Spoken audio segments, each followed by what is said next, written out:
Back in 1996, Interplay released Casper, a movie tie-in coinciding with the release of the Amblin movie of the same name, which, much like the vast array of other movie tie-ins in existence, is nothing like the movie whatsoever.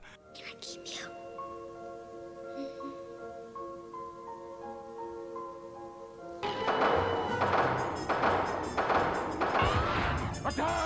Now, when I was little I used to quite like Casper. Harvey Films seemed to have a knack for producing cute cartoons, even if a lot of them were bland and distinctly unmemorable. Sure, they weren't a patch on Disney or Warner Brothers, but they succeeded in establishing some very prominent cartoon characters, including obviously Casper, and I'm not gonna lie, I've no idea who the fuck these guys are. Anyway, with the advent of computer animation, a Casper movie was inevitable, and it proved to be, well, alright, I guess. The fun fact, Casper was actually the first movie to feature a completely CG animated protagonist. This surprisingly seems to have been forgotten about entirely. Can't think why. Anyway, as you'd expect, the game follows the same narrative as the film. Sort of. The emphasis isn't really on plot, but on puzzle solving. Now, if you're like me and you like puzzles, this is good, and it's really quite challenging. No, really, this is like Abe's Odyssey level challenging, in a way. Kind of. Well, not really. The controls are much simpler, and you can't really die because, well, you're dead. But the puzzles require quite a bit of thought and concentration, and the atmosphere is pretty effective. When I was a kid, I remember genuinely being too terrified to enter the next room, despite Casper's incessant smiling. Actually, no, that's pretty fucking terrifying, to be honest. Yeah. Blink your eyes or something. Anyway, who wouldn't be terrified when things like this happen when you enter a door? I want my dinner, Casper! Feed me! And with your uncles constantly taunting you. But this game's focus isn't on providing cheap jump scares. It's about, as I said, puzzles, and there are a lot of them. The game sees you play as, well, Casper, obviously. And throughout you're required to find keys to open various doors, eventually unlocking every room in the manor. Wait, hang on. I think I've just identified the big flaw with this game. This game sees you control Casper, the friendly ghost. Did this slip the developers' minds or something? Why is a ghost collecting keys to open doors? Ghosts travel through walls. It's like Rule 1 in the Ghost Handbook. Just stop smiling at me like that, you little shit. This isn't funny. Okay, anyway. The keys concept is quite simple on the surface. Brass keys are used to open chests, while iron keys are used for standard locked doors. Doors of a specific colour require that colour key to be unlocked. It sounds easy enough, but as the game progresses, it can get quite confusing, because, as this parchment randomly situated in a playhouse in the middle of an extensive garden maze says, as you explore Whipstaff Manor, it's a good idea to draw a map to keep track of your progress. This is a big house, and it's easy to get lost. Oh, great. Yeah. Thanks for telling me that after I traversed the impenetrable hedge maze of doom. And there are also plenty of switches, many of which you see and simply don't recognize as switches, and many of which you don't see at all. Yes, that's a switch behind that tree. Only took me about 10 fucking years to find it. But hey, you know what? That's what makes this game so appealing. As you progress, you find pieces of various jigsaws, which, when completed, reward you with a special morph. For example, the completion of the first jigsaw grants you the use of the smoke morph, which allows you to travel through air vents. Which doesn't actually help, come to think of it. It actually makes the game far more complicated. Anyway, the use of these morphs is limited based on how many morph points you have. The more time you spend in your morphed form, the more points you lose. And you don't want to know what happens when you lose them. Oh no. Yeah, you just kind of like reappear in the foyer, and yeah, that's kind of it, really. Throughout the game, you also collect various food and drink items, which somehow replenish your morph points. Although precisely what he does with all those carrots and copious amounts of broccoli, God only knows. And trust me, there's a lot of broccoli in this game. I don't think I know of another game that features this much broccoli. I'm not really sure if that's a criticism or a compliment, but, like, who just leaves broccoli lying around? Like a pint of milk can deal with, or maybe even a mouldy sandwich, but broccoli? Why broccoli? What's the big deal with broccoli? Yeah, anyway, the morphs are rather well rendered considering the game's age, and the transitions are quite smooth. And the morphs are fairly exciting too. You can morph into all kinds of interesting things, ranging from a light bulb to a screwdriver. Okay, so it doesn't sound that fascinating, but each morph has its own purpose. Hey, here, over here. Oh my god, that's the Mega Casper morph. It's mentioned. Look, it's mentioned in the booklet right here. It's the Mega Casper morph. Here we go. It says transforms Casper into a 20-foot version of himself. Oh my god, this is amazing. Like, screw balls and buzzsaws and screwdrivers. Screwdrivers.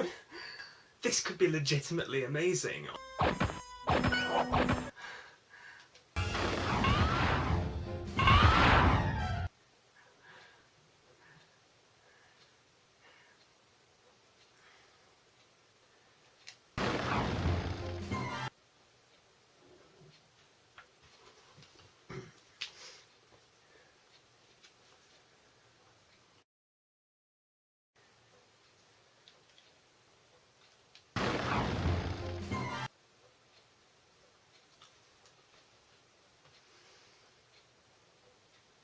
Well, that was underwhelming. On top of that, there are also a lot of items to collect to further your progress, but good luck figuring out what all the items are for. Casper just seems to retrieve these items for the hell of it without ever conveying his thoughts concerning what he intends to do with them. It's a camera with a flash. It belongs to Dr. Harvey, but I don't think he'll mind if I borrow it for a while. You thieving little shit!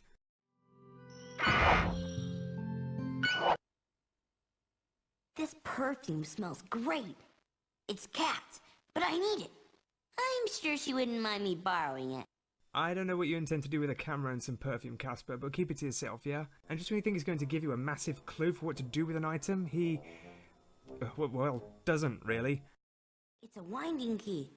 Must be for one of those mechanical devices. Often the items are used in some form to defeat his uncles, who regularly block his path, and each retain a piece of the elusive Lazarus machine you require to become a human boy again.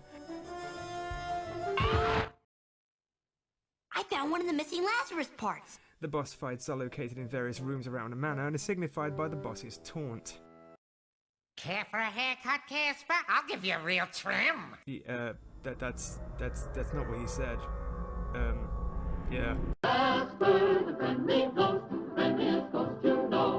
The solutions to the boss levels range from mind-numbingly simplistic to extremely obscure. For example, once you've obtained a tube of glue and find Stretch waiting for you, he says, Why don't you stick around, Casper? "Oh, I wonder what I have to do.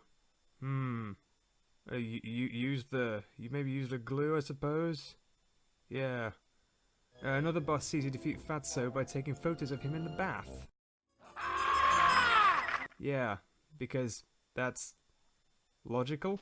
Most of the characters actually look very good. The ghosts actually look better than the humans. The human characters are basically cardboard cutouts and are ironically more lifeless than the ghosts. So lifeless they genuinely look like part of the furniture. All the ghost characters look good besides Carrigan, the final boss, who frankly looks like she was drawn by children. If you're lucky enough, and I use the term loosely, to find all the hidden secret areas, you'll eventually find yourself in possession of the Casperman morph. Once you've found what room this morph opens up to you, you will encounter what I consider to be the absolute most ridiculously challenging puzzle in a video game that I've ever encountered. And no, I'm not joking. And no, it's not worth it. And yes, I feel as though I wasted my life here. You ready for this? Okay, once you've moved the leather chair in the attic, you find this room. And yes, you guessed it, more broccoli! Yay, broccoli! Woo, broccoli! Yay! Everyone loves broccoli! Yay! Yeah, broccoli! And you'll notice some fool's gold coins on the floor, spelling out the numbers 52 to 10, as well as a lot of switches. Now, what that message actually means is, each switch is represented by a number. In this case, going from right to left, the switches are 2, 4, 8, 16, and 32. And the lower switches are 2, 4, 8, 2, 4, 8. I don't actually know what the pattern's called here. It's kind of like the previous number is doubled, and it starts at 2 or something. I don't know if there's a name for it. I don't know. I was never really that into maths, but yeah, it's a maths puzzle, and yeah, you have to basically make 52, 2, and 10 with the switches. I don't know how they expected you to know that the switches were basically like number sequences backwards.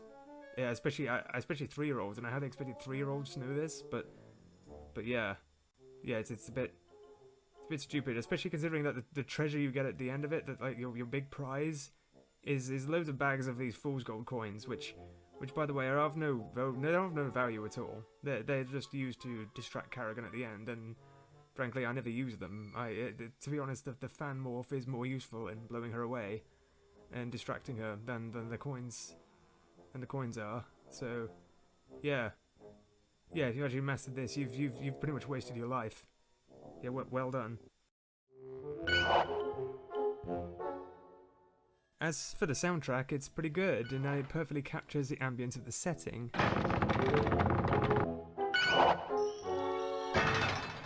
Haunting, isn't it? The trouble is, when you enter the next room, you'll likely hear the same music again. And again. And again. Which no longer feels haunting, it just makes you want to tear your own face off in a blind rage. And by far the creepiest music is the attic basement theme, which frankly blows you away with its climax. The problem is that there's nothing going on screen to warrant this dramatic audible transformation. I mean, just look at this. Just look.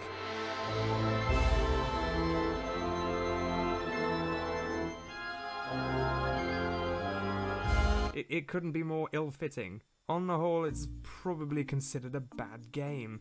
I mean, the age rating and subject matter insists it's made for children, but its puzzles are far too complex, and its tone way too unsettling to be engaging enough for younger players. As a puzzle game, though, this is one of the best I've ever played. It's not one of the best video games I've ever played, but it kind of plays out a bit like a board game. And for that, I give it a solid 3 stars. And a half. Yeah. Oh boy, I knew he could win. Hi guys, hope you enjoyed this video. If you did, please remember to like and subscribe, and I'll see you soon.